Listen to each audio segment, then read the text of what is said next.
Olá pessoal, tudo bem com vocês? Eu sou o professor Jefferson e esse é mais um programa Saberes em Casa. Esse é o primeiro programa Saberes em Casa Paraíso do Ciclo 2 do mês de abril. Eu espero que todos e todas estejam bem e estejam se protegendo, assim como eu, né? Nós estamos passando por uma das fases mais difíceis dessa pandemia. E os cuidados de prevenção, eles devem ser sempre aplicados. Lembra, uso da máscara, a máscara sempre, o álcool gel na mão, como eu fiz agora, todas as vezes, né? E, se possível, evite aglomerações. Se possível, evite ficar em lugares cheios de pessoas, né? Vamos ter coragem e fé, porque juntos a gente vai passar por isso e logo estaremos juntos, tá bom? Bom, no programa de hoje vamos falar um pouco sobre energia. Olha que legal, energia, né? Vamos começar falando sobre o Sol. O Sol é uma estrela e nós, na Terra, somos o terceiro planeta que gira em torno dele. Ele nos fornece calor e é uma grande fonte de energia, né? É uma fonte de energia luminosa, né? Sendo fundamental para a sobrevivência de muitos seres vivos. Os vegetais, por exemplo, eles só conseguem realizar a fotossíntese com a presença da luz, né? Pois eles possuem um pigmento, né? É um pigmento específico, né? Que chama clorofila, né? A clorofila é capaz de captar a luz, né? Ela capta a luz solar para que ela seja transformada em energia. Olha que interessante, né? Os vegetais também produzem oxigênio. Sabiam disso? Produzem oxigênio que é usado por uma grande quantidade de seres vivos na Terra. Inclusive nós os seres humanos, né? A intensidade da luz solar, ela pode variar de acordo com a estação do ano, né? No inverno inverno e outono, por exemplo, os dias eles são mais curtos, né? Os dias demoram menos, né? Logo, temos menos incidência de luz solar. Perceberam isso? Agora, já na primavera e no verão, os dias são mais longos, né? Então a gente tem aí uma quantidade de raios solares maiores, né? Essas diferenças de incidência solar são percebidas nas diferentes estações do ano devido ao movimento de translação. Isto é, quando a Terra realiza uma volta completa em torno do Sol, né? Então, esse movimento ele dura 365 dias e 6 horas, ou seja, um ano, demora um ano para dar essa volta toda. Olha que interessante. Então, nós, seres humanos, nós também utilizamos a energia luminosa. Vocês sabiam disso? Nós utilizamos de uma forma mais direta, né? E nós precisamos dessa energia solar aí para o fortalecimento dos nossos ossos. Sabiam disso? Então, quando a gente fica exposto ao sol, né? Agora, presta atenção, é importante que isso seja feito num horário adequado, né? Não é o dia inteiro, né? O nosso corpo, quando a gente toma esse sol de manhã ou no final da tarde, o nosso corpo ativa a vitamina D, que auxilia o fortalecimento do nosso sistema ósseo, né? Vamos pensar nessa apresentação sobre a ideia de dois itens muito estudados na ciência, né? Que é a matéria e a energia. A ciência que estuda a matéria, né, que estuda as suas transformações e a energia, toda a energia envolvida nesses processos, ela se chama química. Mas o que podemos entender sobre o que é matéria e o que é energia, né? Então, veja só, matéria é tudo que tem massa e volume, né? E que, portanto, ocupa lugar no espaço, né? Com esse conceito em mente, nós podemos afirmar que o ar que a gente respira, os metais, né? A água, as árvores, a grama, os móveis, os planetas, as estrelas, até eu e você. Tudo isso é exemplo de matéria, porque ocupa lugar no espaço. A matéria, ela pode passar por transformações, tanto físicas quanto químicas. Agora, as transformações físicas não alteram a composição da matéria. Vou te dar um exemplo. Olha só, uma folha de papel, né? Matéria, massa. Quando a gente amassa essa folha, ele continua sendo papel, né? Apenas a sua forma mudou. Agora, as transformações químicas, elas alteram a composição da matéria, né? Ou seja, os átomos do material que estavam ligados uns com os outros de uma forma, eles trocam de lugar, né? E aí eles formam novas substâncias, né? É o que acontece, por exemplo, quando queimamos o papel. Veja só, o papel amassado e o papel queimado, eles são respectivamente uma transformação física e outra química, né? Para que essas transformações ocorram, é necessário que se ganhe ou se perca energia, né? Explicar o que é energia não é fácil, né? Mas geralmente ela é definida como a capacidade de produzir algum trabalho, né? Um movimento ou ação. Vamos ver agora alguns exemplos de tipos de energia. Um exemplo é quando recebemos energia na forma de calor do Sol, né? A chamada energia térmica, para ocorrer a transformação física do gelo em água líquida, por exemplo, né? Basta fornecer a energia na forma de calor, né? Sobre o gelo, né? O gelo é a matéria. Existem vários tipos de energia. A energia nunca é criada, mas sim transformada. Veja alguns exemplos de como isso ocorre na prática. Aí a gente tem uma hidrelétrica, né? Nesse processo ocorre a transformação da energia potencial, né? O que é energia potencial? Seria aí a energia da água.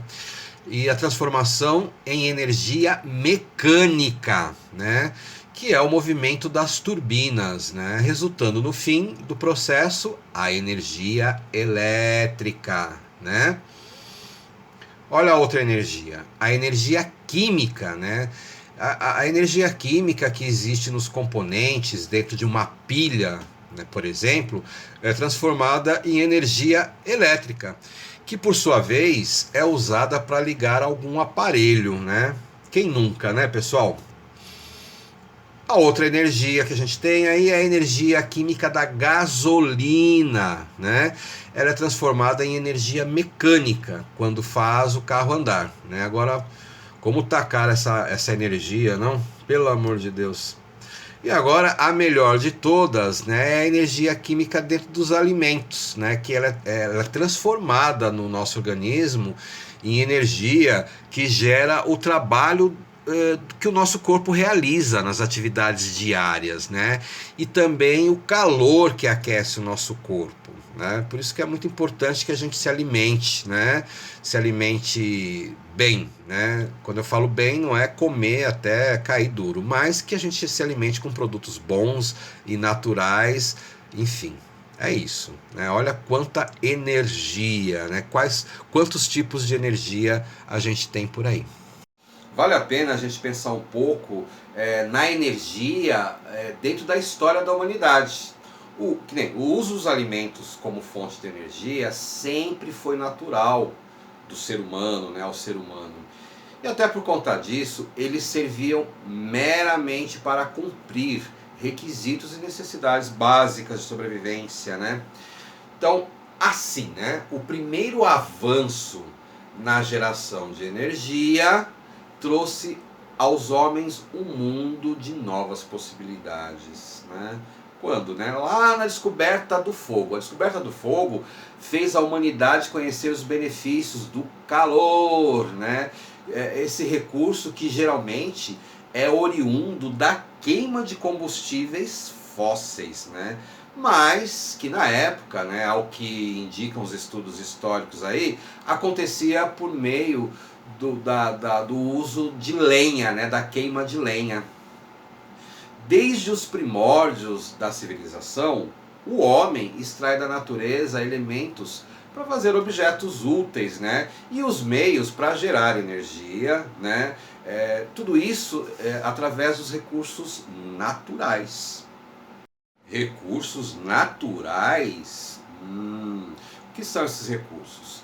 São considerados recursos naturais tudo aquilo que é necessário ao homem e que se encontra na natureza.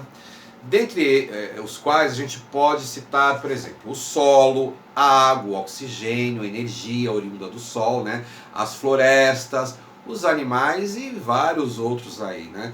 Os recursos naturais, eles são classificados em dois grupos, né? São os renováveis e os não renováveis. Os recursos naturais renováveis, eles detêm a capacidade de renovação após serem utilizados pelo homem, né, nas suas atividades produtivas. Os recursos que têm essa característica são as florestas, a água, o solo, né? Caso haja uso ponderado desses recursos, né, certamente esses recursos não se esgotarão. Já os recursos naturais não renováveis, eles abrangem todos os elementos que são usados nas atividades antrópicas, né, e que não têm capacidade de renovação, né. Com esse aspecto, nós temos assim o alumínio, o ferro, o petróleo, o ouro, o estanho, o níquel e muitos outros, né? Isso quer dizer que quanto mais se extrai, mais as reservas diminuem. Diante desse fato, é importante adotar medidas de consumo mais comedidas, né? Poupando recursos para o futuro, né? Isso é para a gente pensar. Vamos verificar no vídeo um exemplo de objeto fabricado pela nossa sociedade muito usado hoje, o celular. Presta atenção nesse vídeo aí. O telefone celular está nos bolsos, nas mãos, nos ouvidos e na cabeça de todo mundo. No Brasil, em 2011, já são mais de 210 milhões de aparelhos ativos. Como o país tem 190 milhões de habitantes, essa conta dá, em média, mais de um celular por pessoa. E de onde vem tanto celular? Vem de uma série de recursos extraídos da natureza e que passam por um longo processo de transformação até chegar em nossas mãos. Para produzir o celular, são usados o plástico, que vem do petróleo, e também a cerâmica e vários metais como cobre, níquel e zinco. Tudo isso passa por um processo industrial que, além dos recursos naturais, consome água, energia elétrica, combustíveis e, muitas vezes, causa danos ao meio ambiente e à saúde humana. Nas fábricas, profissionais especializados usam os plásticos, os metais e a cerâmica para produzir os componentes principais do celular: os circuitos, os fios, a tela de cristal líquido, a bateria e a caixa plástica ou de metal. Esses componentes têm que ser transportados até a fábrica que monta os celulares e que pode ficar bem longe de onde tudo começou.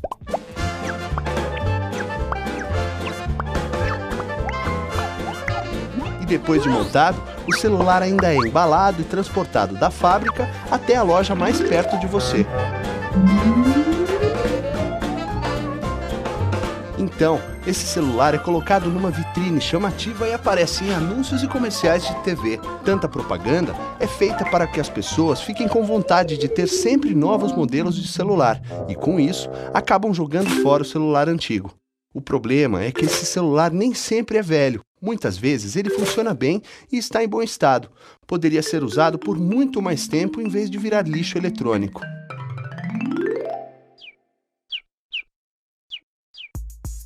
O lixo eletrônico pode ser muito prejudicial ao meio ambiente. Se vão parar em um lixão, os metais pesados da bateria e dos componentes do celular descartado podem penetrar na terra e chegar até a água dos lençóis freáticos. E se o lixo eletrônico for queimado, contribuirá para poluir a atmosfera.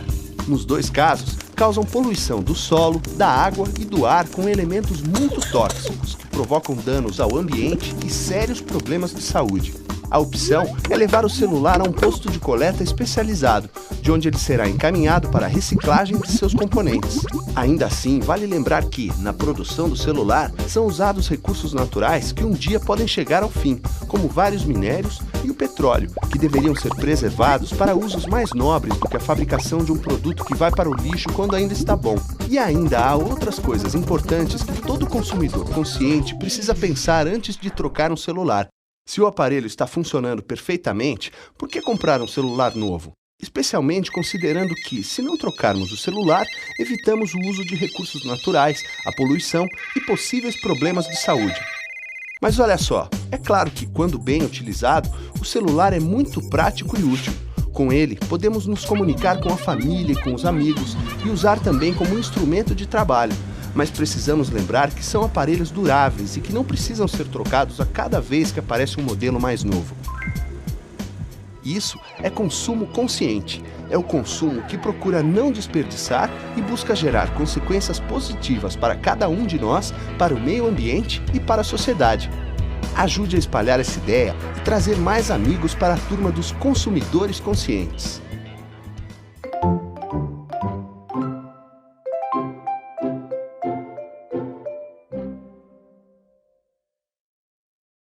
Pois é, né, pessoal? Acredita-se que o uso do petróleo ele esteja datado desde os primórdios da civilização, né? Povos do Oriente Médio, do Egito, da Mesopotâmia, da China já haviam tido contato com esse combustível fóssil, né, com o petróleo, e utilizado nas formas de betume, asfalto para pavimentação de estradas, iluminação, lubrificações e fins bélicos, esses fins de guerra, né? A indústria petrolífera ela surgiu em meados do século XIX, quando foi desenvolvido o processo de refinação do óleo, lá na Escócia. No ano de 1859, iniciou-se a produção nos Estados Unidos por meio de um poço de aproximadamente 21 metros, perfurado lá na Pensilvânia. Em 1960 foi criada a Organização dos Países Exportadores de Petróleo, OPE, composta por países que representam cerca de 25% das reservas mundiais de petróleo, né? O intuito da organização é fortalecer os países produtores de petróleo perante o mercado consumidor, né? Restringindo a oferta do óleo no mercado, bem como impulsionando os preços no mercado internacional, né? Em território brasileiro, o petróleo foi encontrado em 1939, no estado da Bahia, e após 2 anos encontrou-se um depósito que apresentava viabilidade econômica para a extração, no mesmo estado. No ano de 1954, a Petrobras instituiu um monopólio estatal, passando a explorar o petróleo nacional, né? Já em 2006, a Petrobras anunciou a existência do pré-sal brasileiro, né? Um campo petrolífero encontrado abaixo de uma espessa camada de sal. A exploração da reserva iniciou-se de fato em 2010, né? Agora, vamos aproveitar o assunto e assistir aí um vídeo sobre a exploração atual do petróleo no Brasil. Vamos lá? O petróleo é a principal fonte de energia do mundo moderno e está presente numa série de produtos que usamos cotidianamente. Por isso, trabalhamos dia a dia para ampliar a nossa capacidade de produção. Agora, como o petróleo dá origem aos muitos produtos que usamos? O petróleo é um óleo de origem fóssil que leva milhões de anos para ser formado nas rochas sedimentares, em áreas marítimas e terrestres. No Brasil, a maior parte das reservas encontra-se nos campos marítimos, em águas profundas e ultraprofundas. Atuar nessas áreas exige muito estudo, tecnologia e investimento. E foi justamente esta combinação de fatores que nos permitiu descobrir e transformar o pré-sal em realidade. A descoberta de novas reservas envolve uma série de pesquisas para localizar as bacias promissoras e analisar os melhores pontos para perfurá-las. Em seguida, são feitas as perfurações exploratórias, que permitem comprovar se há ou não hidrocarbonetos no subsolo. Quando é comprovada a viabilidade comercial da descoberta, passamos ao desenvolvimento da produção. Esta é a etapa onde projetamos e construímos as instalações necessárias. O petróleo é extraído dos poços produtores, juntamente com água e gás. As plataformas extraem e separam os fluidos. O petróleo é, então, transportado até terminais no litoral brasileiro e de lá segue para uma das refinarias. Nas refinarias, o petróleo é transformado em diversos derivados, como diesel, gasolina, óleo combustível, gás liquefeito de petróleo, querosene de aviação e nafta. O petróleo também está presente em fertilizantes, plásticos, tintas, borrachas, entre outros produtos. A importância do petróleo na vida de todos nós é o que nos desafia a sempre expandir nossos limites.